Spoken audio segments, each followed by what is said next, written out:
श्री बीबी पाटिल जी। अच्छा, sorry. Speaker sir, बहुत बहुत धन्यवाद। जैसे जैसे भारत विकास और आध्यात्मिक के जादुई पथ की ओर बढ़ रहा है, प्लीज माननीय गृह मंत्री जी।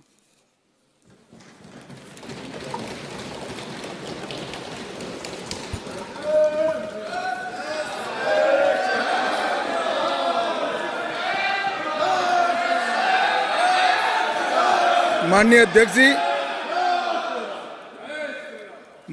जी, मैं सबसे पहले तो आपका धन्यवाद देना चाहता हूं कि आजादी के बाद जो कुछ राष्ट्र के जीवन में महत्वपूर्ण प्रस्ताव आए हैं, उसमें से एक प्रस्ताव श्री राम जन्मभूमि पर मंदिर के निर्माण का, उसमें मुझे मेरे विचार रखने के लिए आपने मौका दिया, इसलिए हृदय से मैं आपका धन्यवाद करना चाहता हूं। मान्यवर, मैं देश की 140 करोड़ की जनता की ओर से भी आसन का, स्पीकर साहब का धन्यवाद करना चाहता हूं, क्योंकि ये जो सदन है वो नियम से तो चलता ही है।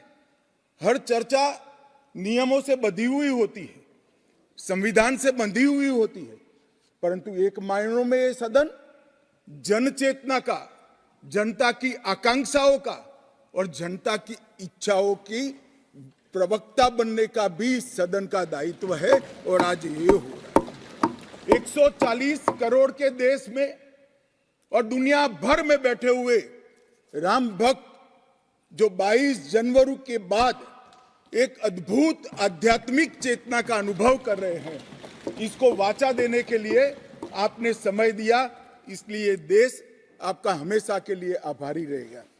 मान्यवर, मैंने आज किसी का जवाब नहीं देना है। आज मैं मेरे मन की बात और देश की जनता की आवाज को इस सदन के सामने रखना चाहता हूं, जो सालों से कोर्ट के कागजों में दबी हुई थी।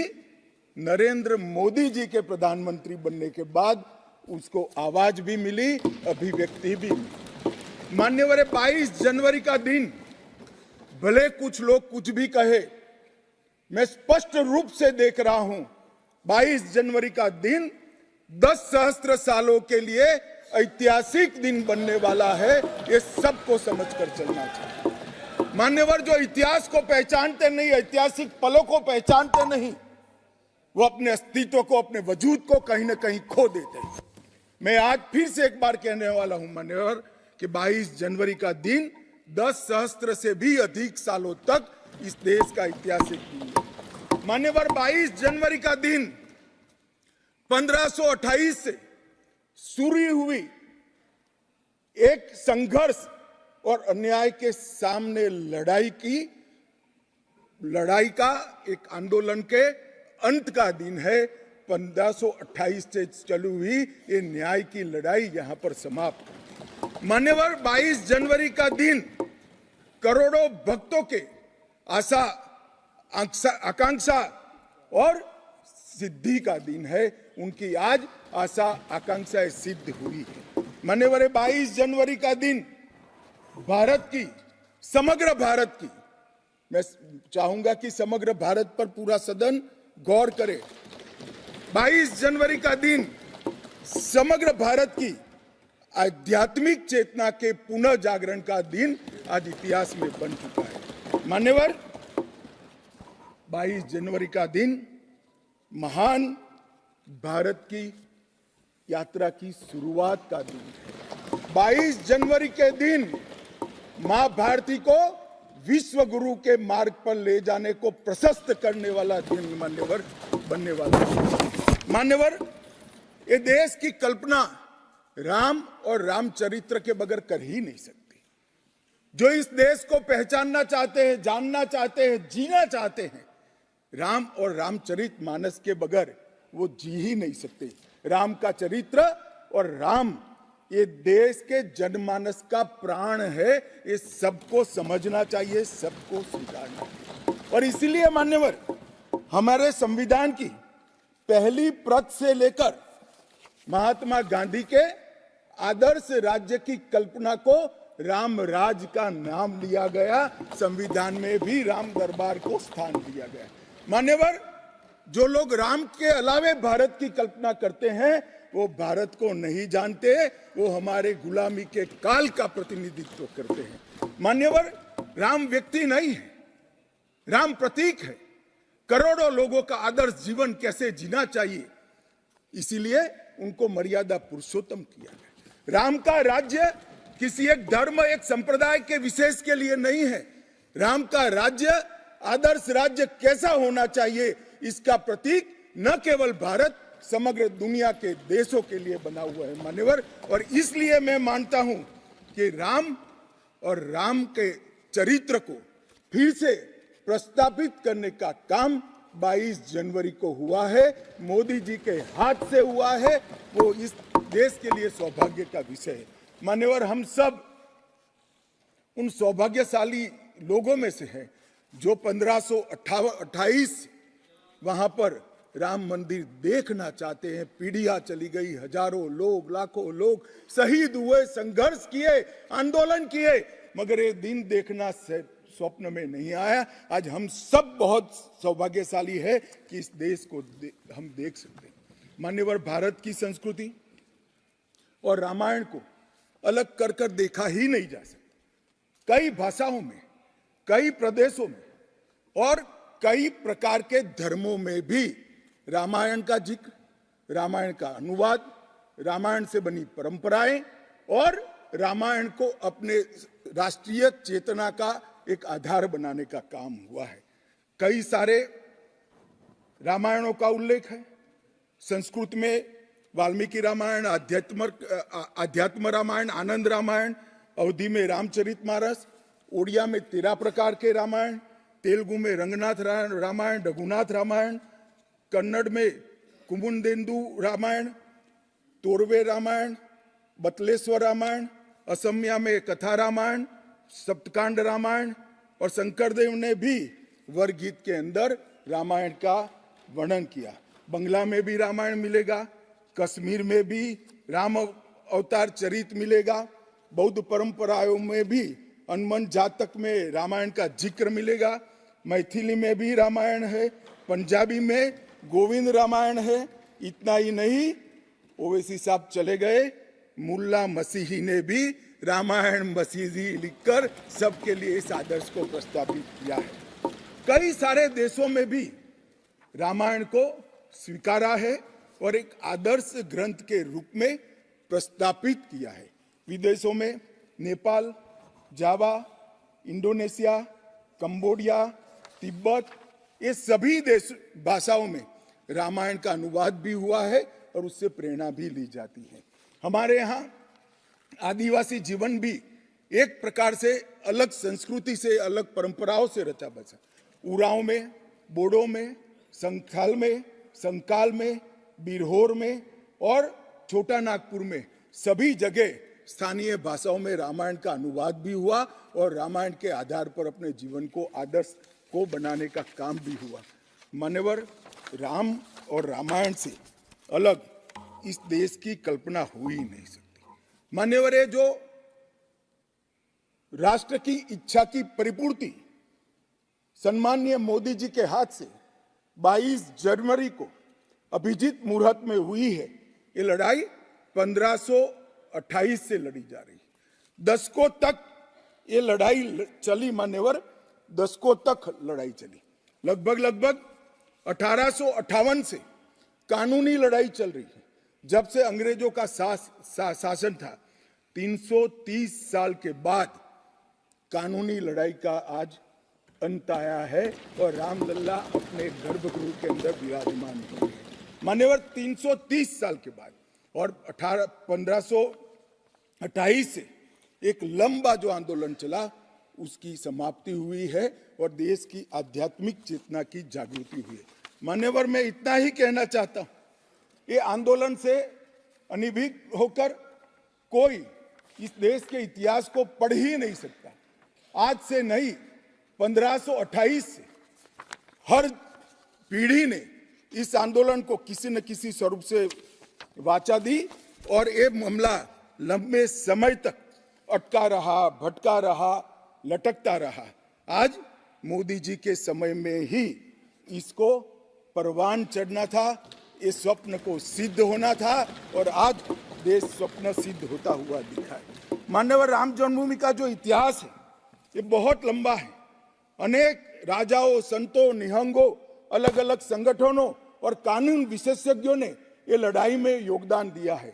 मैं आज ये 1528 से 22 जनवरी 2024 तक की संपूर्ण कानूनी और युद्धों की और आंदोलनों की लड़ाई को, ये सभी योद्धाओं को बहुत विनम्रता से स्मरण करना चाहता हूं और उनकी लड़ाई जब आज समाप्त हुई है तब मुझे विश्वास है मान्यवर वो जहां भी होंगे बड़ी आनंद की अनुभूति करते होंगे, अपनी श्रद्धा को चरितार्थ करने की अनुभूति करते होंगे। गिलहरी के समान कई लोगों ने अपना योगदान दिया और मान्यवर ये राम सेतु जो बनना था 1528 से 22 जनवरी 2024 तक का, ये सेतु का भूमि पूजन भी नरेंद्र मोदी जी ने किया और प्राण प्रतिष्ठा भी नरेंद्र मोदी जी किया। मान्यवर 1990 में जब ये आंदोलन ने गति पकड़ी उसके पहले से ही भारतीय जनता पार्टी का ये देश की जनता को वादा था। हमने पालमपुर कार्यकारिणी के अंदर हमने एक प्रस्ताव पारित कर कहा था कि राम मंदिर का निर्माण, इसको कोई एक धर्म के साथ नहीं जोड़ना चाहिए, ये देश की चेतना की पुनर्जागृति का आंदोलन है। इसलिए हम राम जन्मभूमि को मुक्त कराकर, कानूनी रूप से मुक्त कराकर वहां पर राम मंदिर की स्थापना करेंगे। अब इस देश में प्रॉब्लम क्या है साहब, जब चुनाव में घोषणा पत्र में लेते हैं तो कहते हैं चुनाव में वोट प्राप्त करने के लिए लिया, चुनावी वादा है। ये भाजपा ऐसे ही वादे करती है, 370 हो, राम जन्मभूमि हो, यूनिफॉर्म सिविल कोड हो, ट्रिपल तलाक समाप्त करना हो। अब ये कहते हैं आप ऐसे ही वादे करते हैं और ये वोट प्राप्त करने का जरिया होता है, और जब हम इसको पूरा कर देते हैं तो बड़ी खिलाफत करते हैं। मैं आज भी कहता हूं भारतीय जनता पार्टी और हमारे नेता नरेंद्र मोदी जी मान्यवर जो बोलते हैं, जो कहते हैं वो करते हैं, हमारी पार्टी का चरित्र है और ये कोई छिपी हुई बात नहीं है। किस चीज का आक्रोश? हम 1986 से कह रहे हैं कि हमारा भव्य राम मंदिर बनना चाहिए, संवैधानिक तरीके से। कुछ लोगों ने यहां पर और बाहर मीडिया के सामने प्रतिक्रिया व्यक्त की, वो कानून की दुहाई देते हैं। मैं उनको पूछना चाहता हूं कि मान्यवर क्या सुप्रीम कोर्ट की 5 जजों की खंडपीठ के जजमेंट से आप वास्ता रखते हो या नहीं रखते हो? भारत के संविधान से वास्ता रखते हो या नहीं रखते हो? किसी ने अगर सुप्रीम कोर्ट की अवहेलना कर वहां पर मंदिर बनाया होता तो आप कुछ भी कह सकते थे, मगर जब देश की सर्वोच्च अदालत के 5 जजों की खंडपीठ ने, और जिसकी अध्यक्षता स्वयं चीफ जस्टिस ऑफ इंडिया और आने वाले 4 चीफ जस्टिस कर रहे थे, ऐसी महत्वपूर्ण बेंच ने जब ये निर्णय लिया, तब आप कैसे कन्नी काट सकते हो? मान्यवर, निर्णय पसंद हो तो स्वीकार कर लेना, सुप्रीम कोर्ट का सम्मान करना, और कोई निर्णय पसंद ना आए तो सुप्रीम कोर्ट के भी बड़ा बूढ़ा करना, ये ठीक नहीं है। मान्यवर, सुप्रीम कोर्ट के निर्णय ने आज पूरी दुनिया में भारत के पंथ निरपेक्ष चरित्र को उजागर किया है। दुनिया में एक भी देश ऐसा नहीं है जहां बहुमत समाज ने अपनी आस्था का निर्वहन करने के लिए इतनी लंबी कानूनी लड़ाई लड़ी। हमने राह देखी है, सुप्रीम कोर्ट में लड़ाई लड़ी, और सुप्रीम कोर्ट का जजमेंट आने के बाद वहां पर आज भव्य राम मंदिर बना है।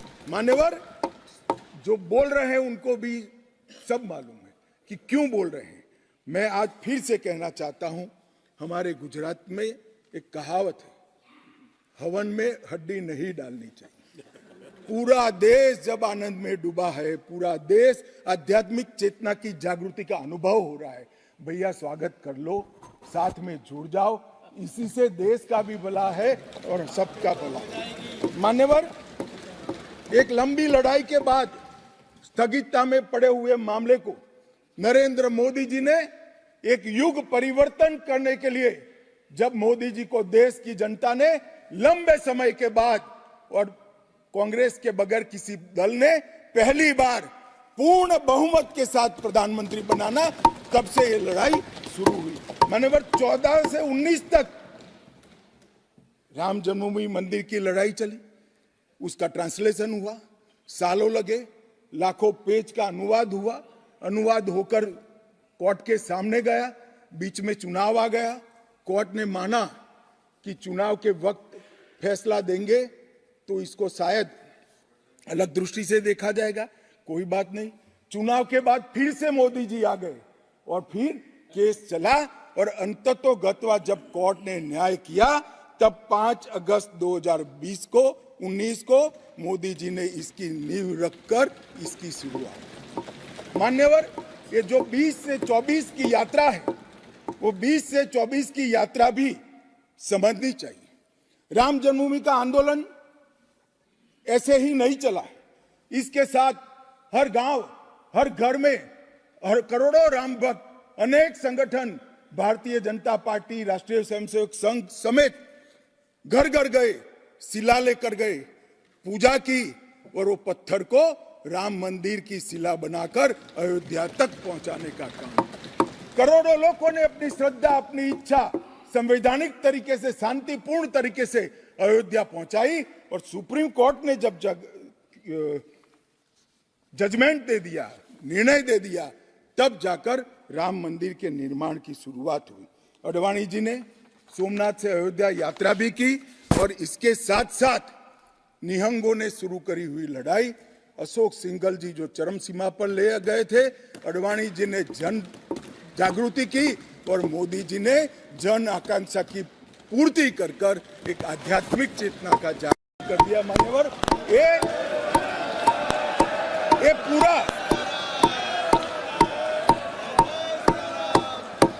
पूरा आंदोलन, मान्यवर, जब भी दुनिया का इतिहास लिखा जाएगा, एक डेमोक्रेटिक वैल्यू के रूप में देखा जाएगा कि कोई एक देश अपने बहुमती समाज की धार्मिक विश्वास की पूर्ति के लिए इतने समय धैर्य रखकर सुप्रीम कोर्ट में गुहार लगाता रहे और सुप्रीम कोर्ट के जजमेंट आने के बाद सौहार्दपूर्ण वातावरण में इसकी पूर्ति हो। मान्यवर, ये बहुत बड़ी बात है और मैं मानता हूं मान्यवर कि ये मोदी जी के नेतृत्व के बगैर संभव नहीं था।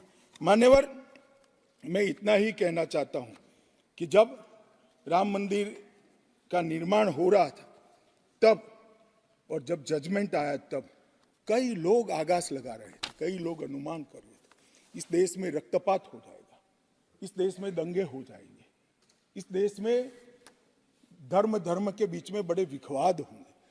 मगर मैं आज इस सदन को कहना चाहता हूं, ये भारतीय जनता पार्टी की सरकार है, नरेंद्र मोदी इस देश के प्रधानमंत्री।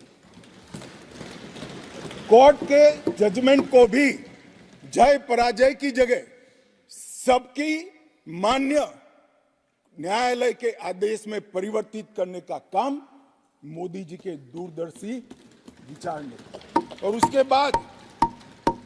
उसके बाद जब समय आया, निर्माण के बाद जब समय आया, मान्यवर, उनको न्योता मिला कि वो आकर भूमि पूजन करे। 130 करोड़ की जनता के वो जनप्रतिनिधि हैं। न्यास ने उनको नेतृत्व करने का, जनता का प्रतिनिधि के नाते जब मौका दिया शिलान्यास करने का, तब मोदी जी के जो पूरा आचरण है इसको ध्यान से देखना चाहिए। मान्यवर, वो आचरण आने वाले अनेक सैकड़ों सालों तक दुनिया के सामने रहेगा और दुनिया के सामने इससे कई लोगों को प्रेरणा भी मिलेगी। मान्यवर, हम सब ने आचार्य गोविंद देव गिरि जी ने जो वक्तव्य दिया वो सुना है। मोदी जी को जब मौका मिला तब उन्होंने रामानंदी समाज के, संप्रदाय के और वैष्णव संतों से पूछा कि भाई प्राण प्रतिष्ठा करनी है, किसी संसारी ने करनी है, तो इसके यम नियम, इसके लिए किस प्रकार की उपासना करनी चाहिए, और जो संतों की ओर से सुझाएगा उससे भी अनेक गुना कठोर 11 दिन का व्रत इस देश के प्रधानमंत्री, मान्यवर 11 दिन तक सैया पर नहीं सोना, 11 दिन तक केवल नारियल पानी के साथ उपवास करना, 11 दिन तक पूरा समय राममय, राम भक्ति में रचे बसे रहना, और पूरे जीवन की उस वक्त की हर सांस को राम के साथ जोड़कर राममय बनकर प्राण प्रतिष्ठा करना। मान्यवर, ये 11 दिन में मां सबरी, गिलेरी, वानर, भालू, जटायु, ये सब के साथ जुड़े हुए देश भर में जो राम के स्थान थे, वहां जाकर राम के काज के लिए गिलहरी जैसा भी योगदान देने वालों को श्रद्धा पूर्वक प्रणाम करने का काम इस प्रधानमंत्री। राम मंदिर का जब भूमि पूजन का समय आया, कोई पॉलिटिकल नारे नहीं लगाए, ना मोदी जी ने इसका नेतृत्व पॉलिटिकली किया, ना हमारी पार्टी ने किया। हर रोज एक राम का भजन अलग अलग भाषा में ट्वीट कर एक भक्ति का आंदोलन शुरू किया। मान्यवर, इस देश में कई सारे भक्ति के आंदोलन खड़े हुए हैं, ढेर सारे आंदोलन खड़े हुए। मान्यवर, इस देश में भक्ति का आंदोलन कोई नया नहीं है। मान्यवर, मीरा ने चलाया, गुजरात में नरसिंह मेहता ने चलाया, रामानंद ने चलाया, एकनाथ और ज्ञानेश्वर ने चलाया, शंकरदेव और माधवदेव ने असम में चलाया, चैतन्य महाप्रभु ने चलाया, समर्थ रामदास ने चलाया। ये सब भक्ति आंदोलन ने समय समय पर देश को मजबूत करने का काम किया है, सनातन धर्म को टिकाने का काम किया है, और सनातन धर्म के प्रति सबकी आस्था को बंधाने का। घनघोर अंधेरी रात में एक ध्रुव तारे की तरह ये भक्ति आंदोलन ने देश के जनमानस का नेतृत्व किया। भारत के ही छोर में 10 सिख गुरुओं ने अनेक प्रकार के बलिदान, एक दशम पिता ने तो अपना सर्वस्व दान कर दिया। इस प्रकार के त्याग की भी इस देश की परंपरा रही, परंतु ये समग्र भारत के हजारों साल लंबे सांस्कृतिक और राजनीतिक इतिहास में एक शासक ने, एक जनता के व्यक्ति ने, एक जनता के प्रतिनिधि ने अपने यम, नियम, तप और उपासना से भक्ति चेतना की जागृति की, तो इसका एकमात्र घटना नरेंद्र मोदी जी ने की। और मैं तो स्वयं अनुभव कर रहा हूं। मैं उस दिन बैठा था लक्ष्मी नारायण मंदिर में, दिल्ली में बिरला मंदिर में, जो जनता थी, जो लोग थे, सबकी आंखों में आंसू थे। पूरा देश राममय हो गया था और जय श्री राम के नारे लगा रहा। मान्यवर, मोदी जी ने बड़ी शालीनता के साथ विजय के, पराजय के कोई भाव के बगैर जय श्री राम के युद्ध के नारों से पूरी दुनिया जानती है। जय श्री राम की वानर सेना का युद्ध का घोष था, पूरी दुनिया जानती है। जय संघर्ष चला तब जय श्री राम चला, और मंदिर बना तो जय सिया राम हो गया। संघर्ष से भक्ति की यात्रा पूरे देश को आगे ले जाने वाली यात्रा है। मान्यवर,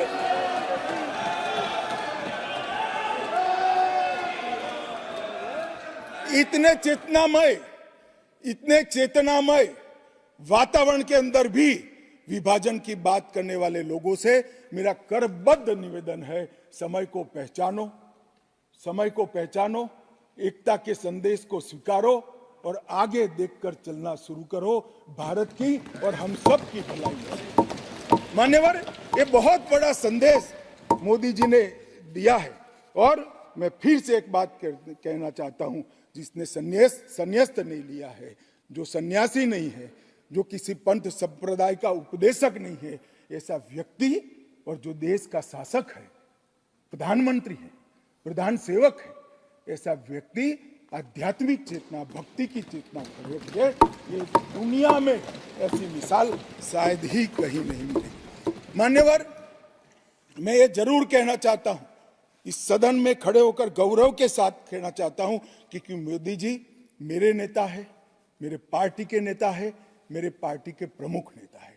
मान्यवर मोदी जी ने एक ऐसा नेतृत्व दिया जिसने अनेक समय पर नेतृत्व के गुण क्या होते हैं इसका परिचय देने का काम किया। अच्छे समय में भी किस प्रकार से संयम रखना चाहिए इसका एक उदाहरण स्थापित करने का काम किया और हर समय पर निर्भयता के साथ संवेदनशील, सजग और जन भावनाओं को समर्पित नेतृत्व कैसा होता है इसका उदाहरण दिया। इनके 10 साल के कालखंड के अंदर अनेक प्रकार के पड़ाव आए हैं। ये भी राम जन्मभूमि के आंदोलन जैसे ही पड़ाव रहे, क्योंकि जो गड्ढा ये खोद कर गए थे वो गड्ढे को भरकर उसमें महान भारत की इमारत बनाना ये राम मंदिर की यात्रा से कोई कम यात्रा नहीं है। मान्यवर, सबसे पहले मैं कहता हूं कि जो आर्थिक क्षेत्र के अंदर जो बदहाली करी थी, जो पॉलिसी पैरालिसिस वाली गवर्नमेंट थी, सैकड़ों पॉलिसियां बनकर आज 11वें नंबर से 5वें नंबर पर हमारे अर्थतंत्र को ले जाकर एक नीति के आधार पर चलने वाला राज्य, नीति के बनाने वाले नेता कैसा होता है उसका उदाहरण दिया। कोविड आया तो भयभीत हुए बगैर, सरकार की मशीनरी कम पड़ जाएगी, जब तक आंदोलन पूरा देश नहीं लड़ेगा इससे हम नहीं लड़ पाएंगे, वो जानते हुए एक मोर्चे पर वैक्सीन का इनोवेशन का काम चालू रहा, दूसरे मोर्चे पर हेल्थ इंफ्रास्ट्रक्चर का अपग्रेडेशन का काम चालू रहा, तीसरे मोर्चे पर हर गरीब के घर में अनाज पहुंचाने का काम चालू रहा, चौथे मोर्चे पर जो कोविड के दर्दियों की शुश्रूषा कर रहे थे उनका नेतृत्व करने का काम चालू रहा, और 5वें मौके पर जनता कर्फ्यू, दिया जलाना, थाली बजाना, हंसने वाले आज रोड पर घूमते हो गए, उनको मालूम नहीं है पूरी दुनिया मोदी जी के संवेदनशील और समग्रता से भरे हुए नेतृत्व को आज स्वीकार। मान्यवर, यही समय में कोविड का पड़कार भी आया, यही समय में 62 की तरह चीन ने अपना मुंह दिखाना शुरू किया। दृढ़ता के साथ नेतृत्व छाती सीना तान कर खड़ा रहा, हिंदुस्तान की 1 इंच जमीन नहीं। कई बार हुआ था इसी समय में पूंछ और पुलवामा में हमला हुआ, सर्जिकल स्ट्राइक और एयर स्ट्राइक कर नेतृत्व की वीरता का भी परिचय दिया और घर में घुसकर जवाब देने का काम किया। हजारों बच्चों जब परीक्षा के वक्त आत्महत्या करते थे, ट्रेस में आते थे, मनोरोग के शिकार बनने थे, एक पिता की तरह एक प्रजावात्सल नेतृत्व का परिचय देते हुए प्रजा परीक्षा पे चर्चा की भी बात। और जब मौका राम मंदिर का आया तब एक सन्यासी की तरह, एक भक्त की तरह गौरवपूर्ण तरीके से आध्यात्म को जागरूक करते हुए आध्यात्मिक चेतना का जागरण करने का काम भी नरेंद्र मोदी जी ने किया। मैं इसलिए कहता हूं कि बहुत लंबे समय से इस देश को ऐसे नेतृत्व की जरूरत थी। 70 साल तक, 68 साल तक देश ऐसे नेतृत्व में भटकता रहा, लटकता रहा। 130 करोड़ की जनता ने मोदी जी को चुनकर एक सर्वगुण संपन्न नेता को चुनकर देश की सभी चुनौतियों को समाप्त किया। मान्यवर, मैं आज आपके माध्यम से ये मैं कहना चाहता हूं, ये राम मंदिर का निर्माण, और राम मंदिर में रामलला की बाल प्रतिमा, मनोहरी दृश्य, आंख बंद कर देते तो सामने वो प्रतिमा दिखाई पड़ती। इतनी मनोहरी प्रतिमा बनाने का काम हुआ और उसकी प्राण प्रतिष्ठा भी हुई। मान्यवर, एक प्रकार से समग्र भारतीय संस्कृति को मोदी जी के माध्यम से एक अभिव्यक्ति का काम हुई। मान्यवर, राम का जीवन ही अपने आप में परिपूर्ण जीवन। बचपन में ही शिक्षा संस्थानों की रक्षा के लिए विश्वामित्र के वहां रावणों का वध किया, अहल्या को सम्मान दिया, मां सबरी को गले लगाकर इस देश के गिरिजन और पिछड़े लोगों को गले लगाने का काम किया, महिलाओं का सम्मान किया, और गिलहरी, गिद्ध, वानर, रींछ, वनवासी सबको जोड़कर सत्य पर सत्य की विजय का झंडा श्री राम ने फहराया। और मोदी जी ने जब ये अयोध्या बन रही है, ये जब अयोध्या बन रही, ढेरों लोगों ने, मैं आज सबके बीच में कहने से मेरी आपको अपने आप को रोक नहीं सकता, ढेरों लोगों के प्रस्ताव थे कि अयोध्या के इंटरनेशनल एयरपोर्ट को श्री राम का नाम दिया जाए। बड़ा लोक लुभावन प्रस्ताव, परंतु मोदी जी ने महर्षि वाल्मीकि का नाम देना, सारे मौकों पर दशरथ का, सीता माता का चौराहे पर नाम देने का प्रस्ताव आया था। मोदी जी ने कहीं जटायु को रखा, कहीं गिलहरी को रखा, कहीं हनुमान को रखा। मान्यवर समग्र समाज साथ में लेने का काम किया। मान्यवर, ये जो मंदिर बना है उसके निर्माण में भी पूरे समाज को साथ में रखने का काम किया गया है। मान्यवर, मैं आपको जरूर बताना चाहता हूं कि इसमें देश के हर हिस्से को स्थान देने का काम मंदिर के निर्माताओं ने किया है। एक भी प्रदेश ऐसा नहीं है जहां से कुछ नहीं आया है। हर प्रदेश और आसपास के सभी देशों से राम काज के लिए कुछ न कुछ समर्पित हुआ है। सबकी भूमिका रही है, पूरे समाज को जोड़कर। मान्यवर, ये मंदिर बना है, ये सामाजिक एकता का एक अद्भुत उदाहरण मंदिर है, सांस्कृतिक पुनर्जागरण का अद्भुत उदाहरण मंदिर है। मान्यवर, अयोध्या में राम मंदिर विध्वंस के सामने विकास का विजय है। मान्यवर, अयोध्या में राम मंदिर धर्मांधता के सामने आध्यात्मिकता और भक्ति का विजय। मान्यवर, भारत के गौरवमय युग की ये शुरुआत है। आत्मनिर्भर भारत और विकसित भारत का रास्ते का प्रशस्तीकरण का पॉइंट है और भारत माता को विश्व गुरु बनाने के रास्ते की मान्यवर शुरुआत है। मैं जरूर मानता हूं कि सालों से, सदियों से इस देश के प्रेरणा पुरुष रहे, जिनके चरित्र से न केवल इस देश, पूरी दुनिया संदेश लेती है, ऐसे प्रभु श्री राम को मूर्ति का अपने निज घर में स्थापन से इस देश का जो नया युग शुरू हुआ है ये बहुत शुभांकर होगा और आने वाले दिनों में 2024 में भी मोदी जी के नेतृत्व में यहाँ सरकार बनेगी और ये शुभांकर शुरुआत हुई है, उसको गंतव्य स्थान पर ले जाने का काम करेगी। मान्यवर, मेरा बहुत बहुत धन्यवाद। मेरे शब्द और विचार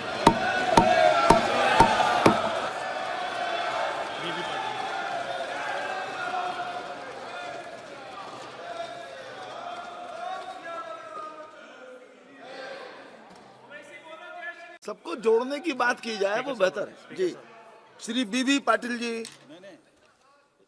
अच्छा, सॉरी। स्पीकर सर, बहुत बहुत धन्यवाद। जैसे जैसे भारत विकास और आध्यात्मिक के जादुई पथ की ओर बढ़ रहा है। प्लीज, माननीय गृह मंत्री जी।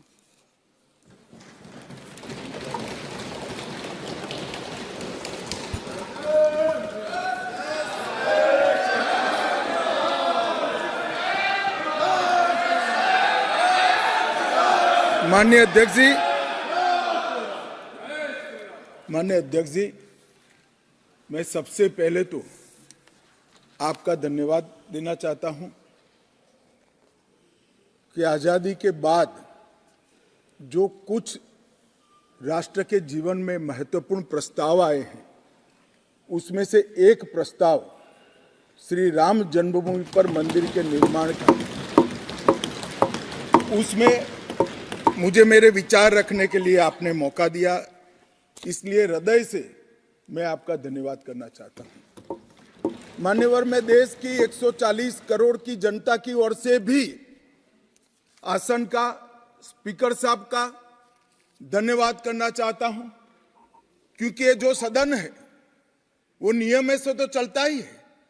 हर चर्चा नियमों से बंधी हुई होती है, संविधान से बंधी हुई होती है, परंतु एक मायनों में ये सदन जन चेतना का, जनता की आकांक्षाओं का और जनता की इच्छाओं की प्रवक्ता बनने का भी सदन का दायित्व है और आज ये हो रहा है। 140 करोड़ के देश में और दुनिया भर में बैठे हुए राम भक्त जो 22 जनवरी के बाद एक अद्भुत आध्यात्मिक चेतना का अनुभव कर रहे हैं, इसको वाचा देने के लिए आपने समय दिया, इसलिए देश आपका हमेशा के लिए आभारी रहेगा।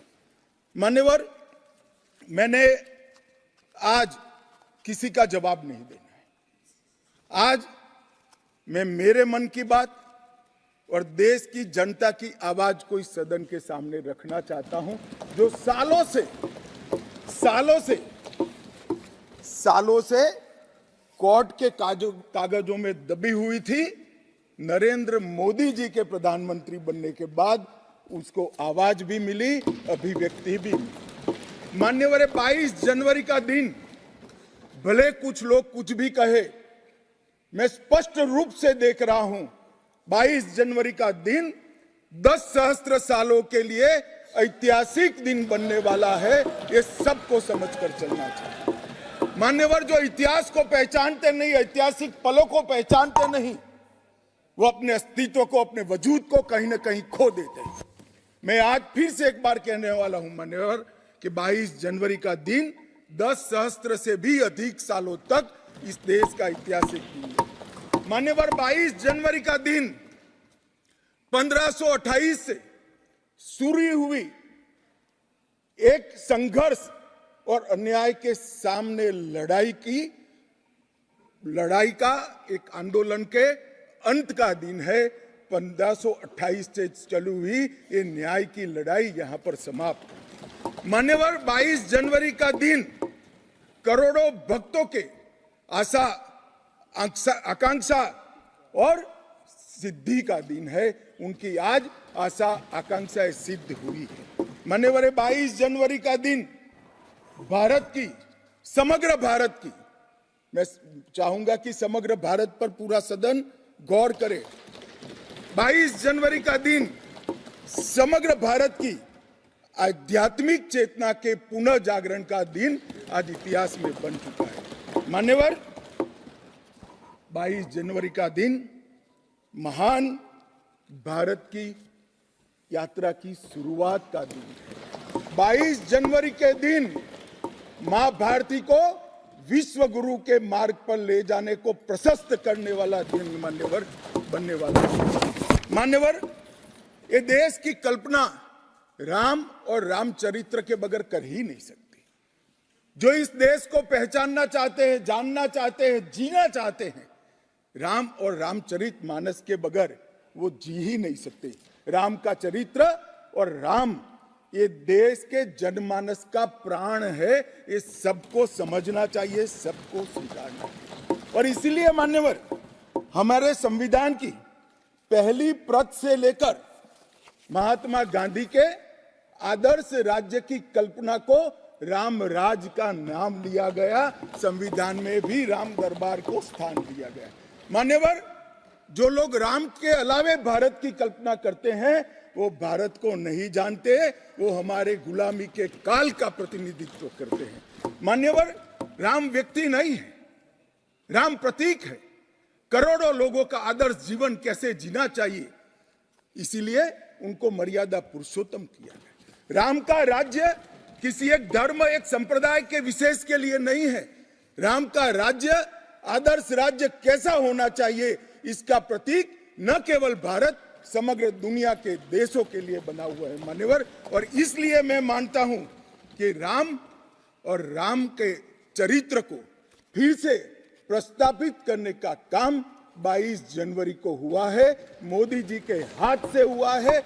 वो इस देश के लिए सौभाग्य का विषय है मान्यवर। हम सब उन सौभाग्यशाली लोगों में से हैं जो 1528 वहां पर राम मंदिर देखना चाहते हैं। पीढ़ियां चली गई, हजारों लोग, लाखों लोग शहीद हुए, संघर्ष किए, आंदोलन किए, मगर ये दिन देखना स्वप्न में नहीं आया। आज हम सब बहुत सौभाग्यशाली है कि इस देश को हम देख सकते हैं मान्यवर। भारत की संस्कृति और रामायण को अलग कर कर देखा ही नहीं जा सकता।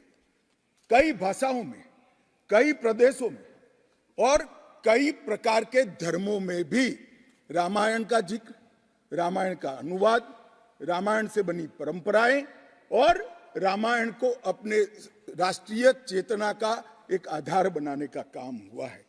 कई सारे रामायणों का उल्लेख है, संस्कृत में वाल्मीकि रामायण, आध्यात्म रामायण, आनंद रामायण, अवधी में रामचरितमानस, ओडिया में 13 प्रकार के रामायण, तेलुगु में रंगनाथ रामायण, रघुनाथ रामायण, कन्नड़ में कुमुदेंदु रामायण, तोरवे रामायण, बतलेश्वर रामायण, असमिया में कथा रामायण, सप्तकांड रामायण, और शंकरदेव ने भी वरगीत के अंदर रामायण का वर्णन किया। बंगला में भी रामायण मिलेगा, कश्मीर में भी राम अवतार चरित मिलेगा, बौद्ध परंपराओं में भी हनुमान जातक में रामायण का जिक्र मिलेगा, मैथिली में भी रामायण है, पंजाबी में गोविंद रामायण है।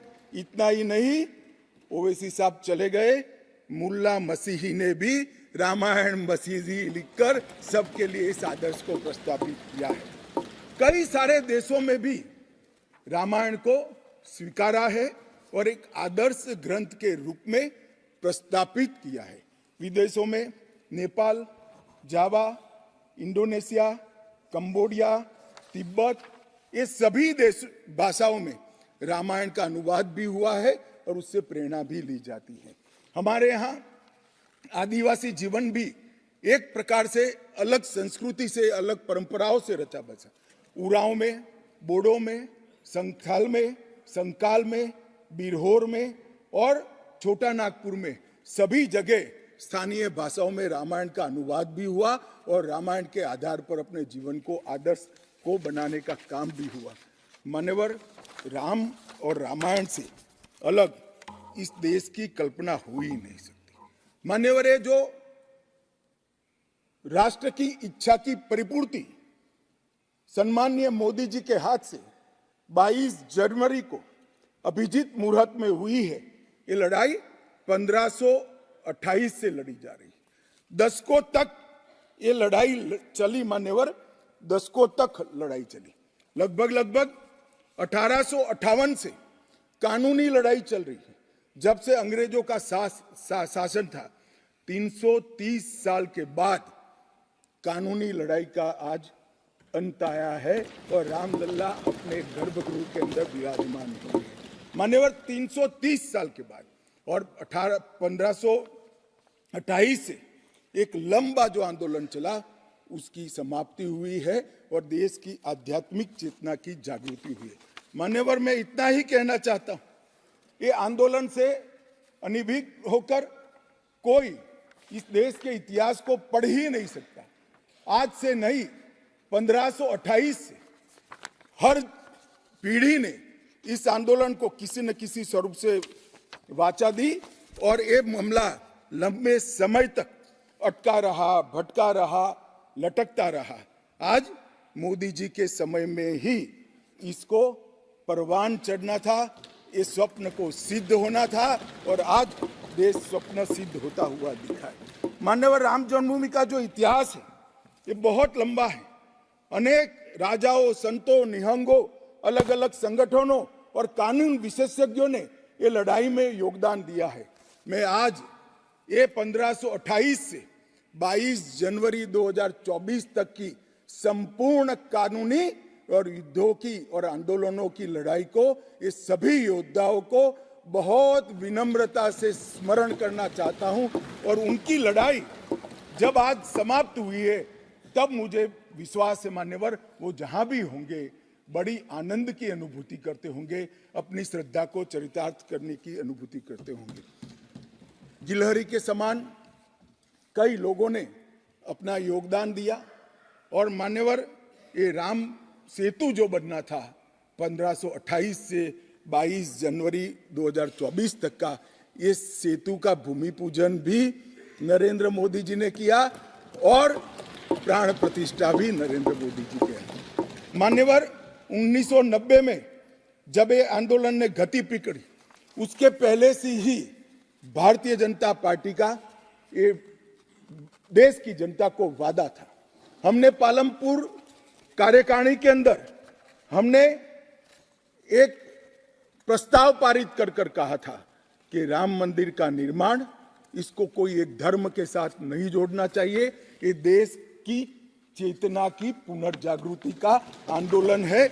इसलिए हम राम जन्मभूमि को मुक्त कराकर, कानूनी रूप से मुक्त कराकर वहां पर राम मंदिर की स्थापना करेंगे।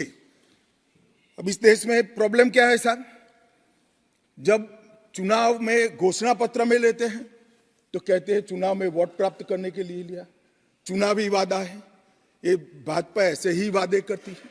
370 हो, राम जन्मभूमि हो, यूनिफॉर्म सिविल कोड हो, ट्रिपल तलाक समाप्त करना हो, अब ये कहते हैं आप ऐसे ही वादे करते हैं और ये वोट प्राप्त करने का जरिया होता है। और जब हम इसको पूरा कर देते हैं तो बड़ी खिलाफत करते हैं। मैं आज भी कहता हूं, भारतीय जनता पार्टी और हमारे नेता नरेंद्र मोदी जी मान्यवर जो बोलते हैं, जो कहते हैं, वो करते हैं। हमारी पार्टी का चरित्र है और ये कोई छिपी हुई बात नहीं है। किस चीज का आक्रोश? हम 1986 से कह रहे हैं कि हमारा भव्य राम मंदिर बनना चाहिए, संवैधानिक तरीके से। कुछ लोगों ने यहां पर और बाहर मीडिया के सामने प्रतिक्रिया व्यक्त की, वो कानून की दुहाई देते हैं। मैं उनको पूछना चाहता हूं कि मान्यवर, क्या सुप्रीम कोर्ट की 5 जजों की खंडपीठ के जजमेंट से आप वास्ता रखते हो या नहीं रखते हो? भारत के संविधान से वास्ता रखते हो या नहीं रखते हो? किसी ने अगर सुप्रीम कोर्ट की अवहेलना कर वहां पर मंदिर बनाया होता तो आप कुछ भी कह सकते थे, मगर जब देश की सर्वोच्च अदालत के 5 जजों की खंडपीठ ने, और जिसकी अध्यक्षता स्वयं चीफ जस्टिस ऑफ इंडिया और आने वाले 4 चीफ जस्टिस कर रहे थे, ऐसी महत्वपूर्ण बेंच ने जब ये निर्णय लिया, तब आप कैसे कन्नी काट सकते हो? मान्यवर, निर्णय पसंद हो तो स्वीकार कर लेना, सुप्रीम कोर्ट का सम्मान करना, और कोई निर्णय पसंद ना आए तो सुप्रीम कोर्ट के भी बड़ा बूढ़ा करना, ये ठीक नहीं है। मान्यवर, सुप्रीम कोर्ट के निर्णय ने आज पूरी दुनिया में भारत के पंथ निरपेक्ष चरित्र को उजागर किया है। दुनिया में एक भी देश ऐसा नहीं है जहां बहुमत समाज ने अपनी आस्था का निर्वहन करने के लिए इतनी लंबी कानूनी लड़ाई लड़ी। हमने राह देखी है, सुप्रीम कोर्ट में लड़ाई लड़ी, और सुप्रीम कोर्ट का जजमेंट आने के बाद वहां पर आज भव्य राम मंदिर बना है। मान्यवर, जो बोल रहे हैं उनको भी सब मालूम है कि क्यों बोल रहे हैं। मैं आज फिर से कहना चाहता हूं, हमारे गुजरात में एक कहावत है, हवन में हड्डी नहीं डालनी चाहिए। पूरा देश जब आनंद में डूबा है, पूरा देश आध्यात्मिक चेतना की जागृति का अनुभव हो रहा है, भैया स्वागत कर लो, साथ में जुड़ जाओ, इसी से देश का भी भला है और सबका भला है। मान्यवर, एक लंबी लड़ाई के बाद स्थगितता में पड़े हुए मामले को नरेंद्र मोदी जी ने एक युग परिवर्तन करने के लिए, जब मोदी जी को देश की जनता ने लंबे समय के बाद और कांग्रेस के बगैर किसी दल ने पहली बार पूर्ण बहुमत के साथ प्रधानमंत्री बनाना, तब से ये लड़ाई शुरू हुई। मान्यवर, 14 से 19 तक राम जन्मभूमि मंदिर की लड़ाई चली, उसका ट्रांसलेशन हुआ, सालों लगे, लाखों पेज का अनुवाद हुआ, अनुवाद होकर कोर्ट के सामने गया, बीच में चुनाव आ गया, कोर्ट ने माना कि चुनाव के वक्त फैसला देंगे तो इसको शायद अलग दृष्टि से देखा जाएगा, कोई बात नहीं। चुनाव के बाद फिर से मोदी जी आ गए और फिर केस चला, और अंततोगत्वा जब कोर्ट ने न्याय किया, तब 5 अगस्त 2020 को 19 को मोदी जी ने इसकी नींव रखकर इसकी शुरुआत। मान्यवर, ये जो 20 से 24 की यात्रा है, वो 20 से 24 की यात्रा भी समझनी चाहिए। राम जन्मभूमि का आंदोलन ऐसे ही नहीं चला, इसके साथ हर गांव, हर घर में, हर करोड़ों राम भक्त, अनेक संगठन, भारतीय जनता पार्टी, राष्ट्रीय स्वयंसेवक संघ समेत घर घर गए, शिला लेकर गए, पूजा की, और वो पत्थर को राम मंदिर की शिला बनाकर अयोध्या तक पहुंचाने का काम। करोड़ों लोगों ने अपनी श्रद्धा, अपनी इच्छा संवैधानिक तरीके से, शांतिपूर्ण तरीके से अयोध्या पहुंचाई, और सुप्रीम कोर्ट ने जब जजमेंट दे दिया, निर्णय दे दिया, तब जाकर राम मंदिर के निर्माण की शुरुआत हुई। अडवाणी जी ने सोमनाथ से अयोध्या यात्रा भी की और इसके साथ साथ निहंगों ने शुरू करी हुई लड़ाई, अशोक सिंघल जी जो चरम सीमा पर ले गए थे, अडवाणी जी ने जन जागृति की और मोदी जी ने जन आकांक्षा की पूर्ति कर कर एक आध्यात्मिक चेतना का जागरण कर दिया। मान्यवर, ये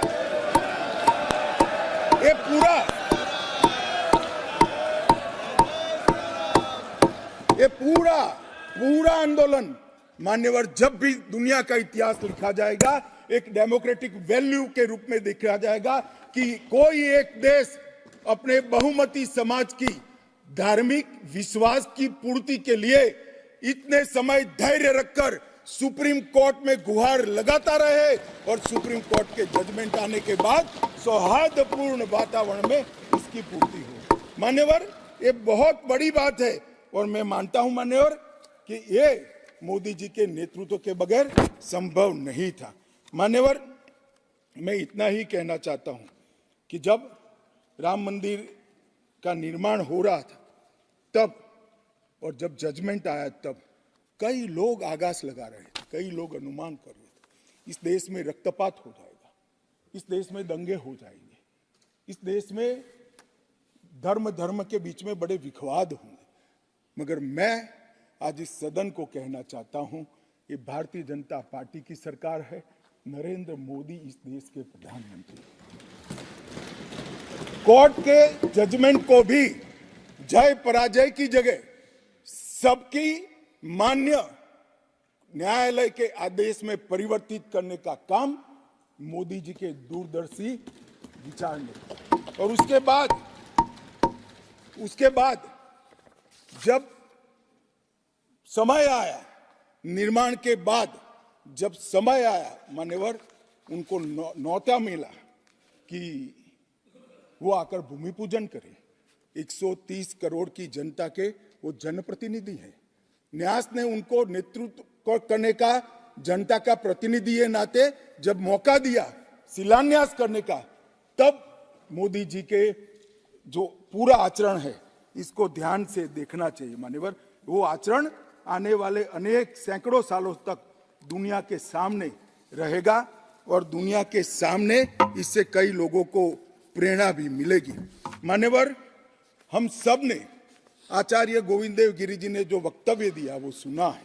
मोदी जी को जब मौका मिला तब उन्होंने रामानंदी समाज के, संप्रदाय के और वैष्णव संतों से पूछा कि भाई प्राण प्रतिष्ठा करनी है, किसी संसारी ने करनी है, तो इसके यम नियम, इसके लिए किस प्रकार की उपासना करनी चाहिए। और जो संतों की ओर से सुझाएगा उससे भी अनेक गुना कठोर 11 दिन का व्रत इस देश के प्रधानमंत्री।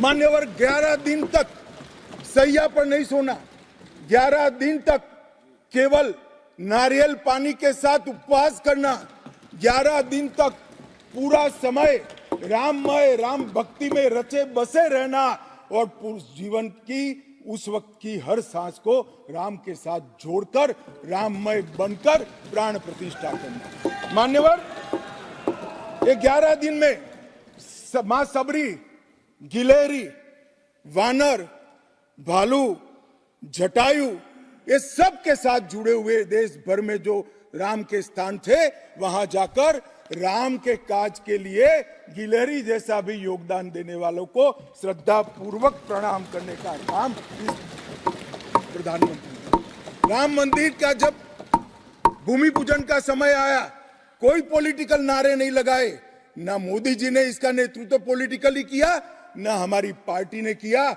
हर रोज एक राम का भजन अलग अलग भाषा में ट्वीट कर एक भक्ति का आंदोलन शुरू किया। मान्यवर, इस देश में कई सारे भक्ति के आंदोलन खड़े हुए हैं, ढेर सारे आंदोलन खड़े हुए। मान्यवर, इस देश में भक्ति का आंदोलन कोई नया नहीं है। मान्यवर, मीरा ने चलाया, गुजरात में नरसिंह मेहता ने चलाया, रामानंद ने चलाया, एकनाथ और ज्ञानेश्वर ने चलाया, शंकरदेव और माधवदेव ने असम में चलाया, चैतन्य महाप्रभु ने चलाया, समर्थ रामदास ने चलाया। ये सब भक्ति आंदोलन है समय समय पर देश को मजबूत करने का काम किया है, सनातन धर्म को टिकाने का काम किया है और सनातन धर्म के प्रति सबकी आस्था को बंधाने का काम। घनघोर अंधेरी रात में एक ध्रुव तारे की तरह ये भक्ति आंदोलन ने देश के जनमानस का नेतृत्व किया। भारत के ही छोर में 10 सिख गुरुओं ने अनेक प्रकार के बलिदान, एक दशम पिता ने तो अपना सर्वस्व दान कर दिया।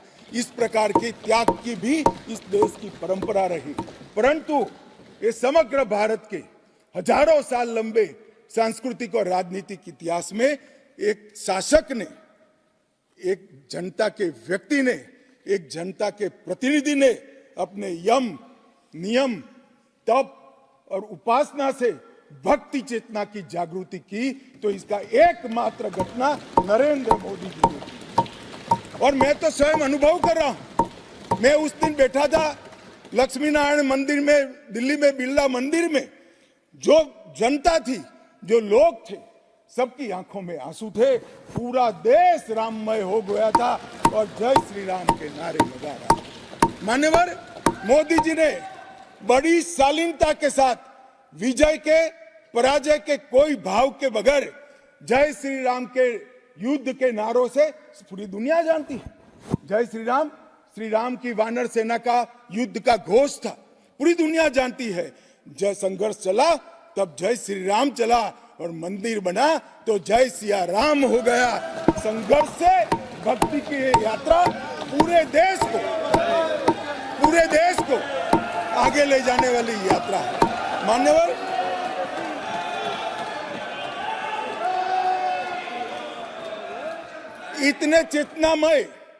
इतने चेतनामय वातावरण के अंदर भी विभाजन की बात करने वाले लोगों से मेरा करबद्ध निवेदन है, समय को पहचानो, एकता के संदेश को स्वीकारो और आगे देखकर चलना शुरू करो। भारत की और हम सब की भलाई है। मान्यवर, ये बहुत बड़ा संदेश मोदी जी ने दिया है और मैं फिर से एक बात कहना चाहता हूं, जिसने संन्यास्त नहीं लिया है, जो सन्यासी नहीं है, जो किसी पंथ संप्रदाय का उपदेशक नहीं है, ऐसा व्यक्ति और जो देश का शासक है, प्रधानमंत्री है, प्रधान सेवक है, ऐसा व्यक्ति आध्यात्मिक चेतना, भक्ति की चेतना खड़े ये दुनिया में ऐसी मिसाल शायद ही कहीं नहीं मिली। मान्यवर, मैं ये जरूर कहना चाहता हूं, इस सदन में खड़े होकर गौरव के साथ कहना चाहता हूं कि मोदी जी मेरे नेता है, मेरे पार्टी के नेता है, मेरे पार्टी के प्रमुख नेता है। मान्यवर, मोदी जी ने एक ऐसा नेतृत्व दिया जिसने अनेक समय पर नेतृत्व के गुण क्या होते हैं इसका परिचय देने का काम किया। अच्छे समय में भी किस प्रकार से संयम रखना चाहिए इसका एक उदाहरण स्थापित करने का काम किया और हर समय पर निर्भयता के साथ संवेदनशील, सजग और जन भावनाओं को समर्पित नेतृत्व कैसा होता है इसका उदाहरण दिया। इनके 10 साल के कालखंड के अंदर अनेक प्रकार के पड़ाव आए हैं। मानिए ये भी राम जन्मभूमि के आंदोलन जैसे ही पड़ाव रहे, क्योंकि जो गड्ढा ये खोद कर गए थे वो गड्ढे को भरकर उसमें महान भारत की इमारत बनाना ये राम मंदिर की यात्रा से कोई कम यात्रा नहीं है। मान्यवर, सबसे पहले मैं कहता हूं कि जो आर्थिक क्षेत्र के अंदर जो बदहाली करी थी, जो पॉलिसी पैरालिसिस वाली गवर्नमेंट थी, सैकड़ों पॉलिसियां बनकर आज 11वें नंबर से 5वें नंबर पर हमारे अर्थतंत्र को ले जाकर एक नीति के आधार पर चलने वाला राज्य, नीति के बनाने वाले नेता कैसा होता है उसका उदाहरण दिया। कोविड आया तो भयभीत हुए बगैर, सरकार की मशीनरी कम पड़ जाएगी, जब तक आंदोलन पूरा देश नहीं लड़ेगा इससे हम नहीं लड़ पाएंगे, वो जानते हुए एक मोर्चे पर वैक्सीन का इनोवेशन का काम चालू रहा, दूसरे मोर्चे पर हेल्थ इंफ्रास्ट्रक्चर का अपग्रेडेशन का काम चालू रहा, तीसरे मोर्चे पर हर गरीब के घर में अनाज पहुंचाने का काम चालू रहा, चौथे मोर्चे पर जो कोविड की दर्दियों की शुश्रूषा कर रहे थे उनका नेतृत्व करने का काम चालू रहा और 5वें मौके पर जनता कर्फ्यू, दिया जलाना, थाली बजाना, हंसने वाले आज रोड पर घूमते हो गए, उनको मालूम नहीं है पूरी दुनिया मोदी जी के संवेदनशील और समग्रता से भरे हुए नेतृत्व को आज स्वीकार। मान्यवर, यही समय में कोविड का पड़कार भी आया, यही समय में 62 की तरह चीन ने अपना मुंह दिखाना शुरू किया। दृढ़ता के साथ नेतृत्व छाती सीना तान कर खड़ा रहा, हिंदुस्तान की 1 इंच जमीन नहीं। कई बार हुआ था इसी समय में पूंछ और पुलवामा में हमला हुआ, सर्जिकल स्ट्राइक और एयर स्ट्राइक कर नेतृत्व की वीरता का भी परिचय दिया और घर में घुसकर जवाब देने का काम किया। हजारों बच्चों जब परीक्षा के वक्त आत्महत्या करते थे, ट्रेस में आते थे, मनोरोग के शिकार बनने थे, एक पिता की तरह एक प्रजावात्सल नेतृत्व का परिचय देते हुए प्रजा परीक्षा पे चर्चा की भी बात। और जब मौका राम मंदिर का आया तब एक सन्यासी की तरह, एक भक्त की तरह गौरवपूर्ण तरीके से आध्यात्म को जागरूक करते हुए आध्यात्मिक चेतना का जागरण करने का काम भी नरेंद्र मोदी जी ने किया। मैं इसलिए कहता हूं कि बहुत लंबे समय से इस देश को ऐसे नेतृत्व की जरूरत थी। 70 साल तक, 68 साल तक देश ऐसे नेतृत्व में भटकता रहा, लटकता रहा। 130 करोड़ की जनता ने मोदी जी को चुनकर एक सर्वगुण संपन्न नेता को चुनकर देश की सभी चुनौतियों को समाप्त। मान्यवर, मैं आज आपके माध्यम से ये मैं कहना चाहता हूं, ये राम मंदिर का निर्माण, और राम मंदिर में रामलला की बाल प्रतिमा, मनोहरी दृश्य, आंख बंद कर देते तो सामने वो प्रतिमा दिखाई पड़ती। मान्यवर, इतनी मनोहरी प्रतिमा बनाने का काम हुआ और उसकी प्राण प्रतिष्ठा भी हुई। मान्यवर, एक प्रकार से समग्र भारतीय संस्कृति को मोदी जी के माध्यम से एक अभिव्यक्ति का काम हुई। मान्यवर, राम का जीवन ही अपने आप में परिपूर्ण जीवन।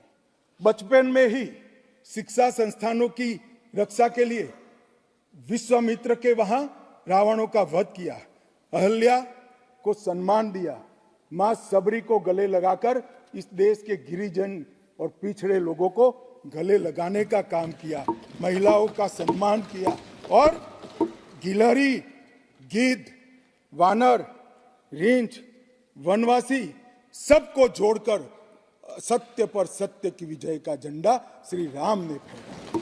और मोदी जी ने जब ये अयोध्या बन रही है, ढेरों लोगों ने, मैं आज सबके बीच में कहने से मेरी आपको अपने आप को रोक नहीं सकता, ढेरों लोगों के प्रस्ताव थे कि अयोध्या के इंटरनेशनल एयरपोर्ट को श्री राम का नाम दिया जाए। बड़ा लोक लुभावन प्रस्ताव, परंतु मोदी जी ने महर्षि वाल्मीकि का नाम देना। सारे मौकों पर दशरथ का, सीता माता का चौराहे पर नाम देने का प्रस्ताव आया था। मोदी जी ने कहीं जटायु को रखा, कहीं गिलहरी को रखा, कहीं हनुमान को रखा। मान्यवर, समग्र समाज साथ में लेने का काम किया। मान्यवर, ये जो मंदिर बना है उसके निर्माण में भी पूरे समाज को साथ में रखने का काम किया गया है। मान्यवर, मैं आपको जरूर बताना चाहता हूं कि इसमें देश के हर हिस्से को स्थान देने का काम मंदिर के निर्माताओं ने किया है। एक भी प्रदेश ऐसा नहीं है जहां से कुछ नहीं आया है। हर प्रदेश और आसपास के सभी देशों से राम काज के लिए कुछ न कुछ समर्पित हुआ है। सबकी भूमिका है, पूरे समाज को जोड़कर मान्यवर ये मंदिर बना है। ये सामाजिक एकता का एक अद्भुत उदाहरण मंदिर है, सांस्कृतिक पुनर्जागरण का अद्भुत उदाहरण मंदिर है। मान्यवर, अयोध्या में राम मंदिर विध्वंस के सामने विकास का विजय है। मान्यवर, अयोध्या में राम मंदिर धर्मांधता के सामने आध्यात्मिकता और भक्ति का विजय है। मान्यवर, भारत के गौरवमय युग की ये शुरुआत है। आत्मनिर्भर भारत और विकसित भारत का रास्ते का प्रशस्तीकरण का पॉइंट है और भारत माता को विश्व गुरु बनाने के रास्ते की मान्यवर शुरुआत है। मैं जरूर मानता हूं कि सालों से सदियों से इस देश के प्रेरणा पुरुष रहे, जिनके चरित्र से न केवल इस देश पूरी दुनिया संदेश लेती है, ऐसे प्रभु श्री राम को मूर्ति का अपने निज घर में स्थापन से इस देश का जो नया युग शुरू हुआ है ये बहुत शुभांकर होगा और आने वाले दिनों में 2024 में भी मोदी जी के नेतृत्व में यहाँ सरकार बनेगी और ये शुभांकर शुरुआत हुई है, उसको गंतव्य स्थान पर ले जाने का प्रयास करेगी। मान्यवर, मेरा बहुत बहुत धन्यवाद। मेरे शब्द और विचार